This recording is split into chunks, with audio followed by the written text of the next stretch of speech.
Hello everyone, welcome to profit by India and to a new video.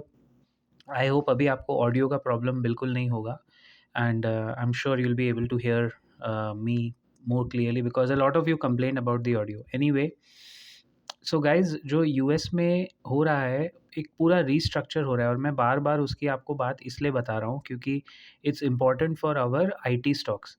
Technology sector में बहुत revamp हो रहा है। डीप सीक के आने के बाद, सी, द आर्ग्यूमेंट इज़ नॉट कि डीप सीक अच्छा है, बुरा है, या एनवीडिया को फ़र्क पड़ेगा, नहीं। डिसरप्शन हमेशा सस्ता ही होता है। जैसे इंडिया में जियो जब आया तो वोडाफ़ोन और बाकी लोगों को जो फ़र्क पड़ा, तो ये आर्ग्यूमेंट में घुस के कोई फ़ायदा नहीं है कि डीप सीक अच्छा है, बेटर है या नहीं।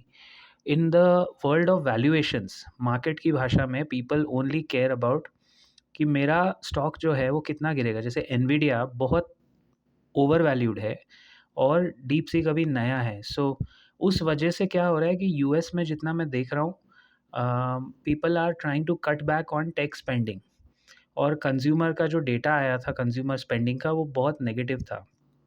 एंड इस नेगेटिविटी के वजह से there is a lot of uncertainty exactly which the market doesn't want. तो द वर्ड इज़ अनसर्टेनिटी। अब वो अनसर्टेनिटी को हम कैसे टैकल करेंगे, फ़िलहाल इसका आंसर यहाँ पे भी किसी के पास नहीं है।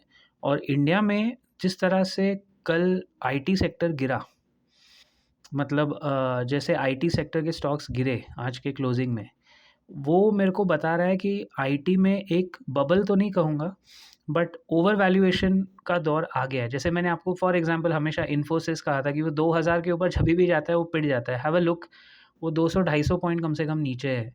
अब होगा क्या कि काफ़ी लोग आपको ये बोलेंगे कि टेक स्टॉक्स लेने चाहिए बिकॉज़ डॉलर इज़ डाउन, अपना dollar is up and rupee is down, I am sorry.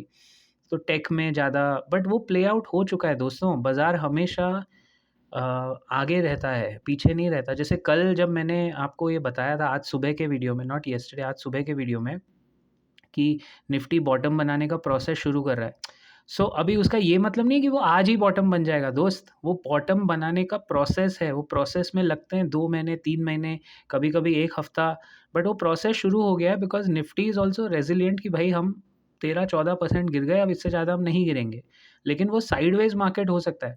एक दिन अगर गैप डाउन ओपन हुआ, एक दिन करेक्शन तो आप देख ही रहे हो आया एफआईआई सेलिंग की वजह से, तो इसका ये मतलब नहीं है कि बॉटम नहीं बनेगा। I think a lot of investors are still not understanding the market. It's a game of valuations. अगर कोई चीज़ ₹50 की है और वो 100 पे मिल रही है, तो वो 100 पे तब तक मिलेगी जब तक उसके अर्निंग्स आ रहे हैं। जिस दिन अर्निंग्स आना बंद हो गए, वो 50 क्या, वो ₹25 पे मिलेगी।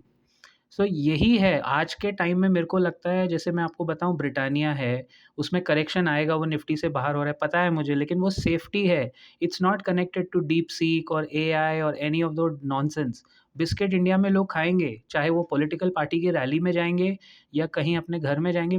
कोविड भी होगा तो बिस्किट का बजट कम नहीं होता है, बिस्किट घर में बराबर आती है।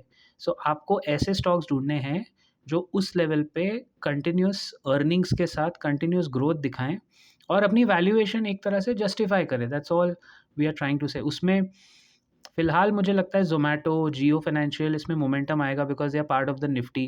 Britannia personally I am very bullish, लेकिन ये सब कोई बाय या सेल रिकमेंडेशन नहीं है। These are only my analysis and it's only for training and educational purposes.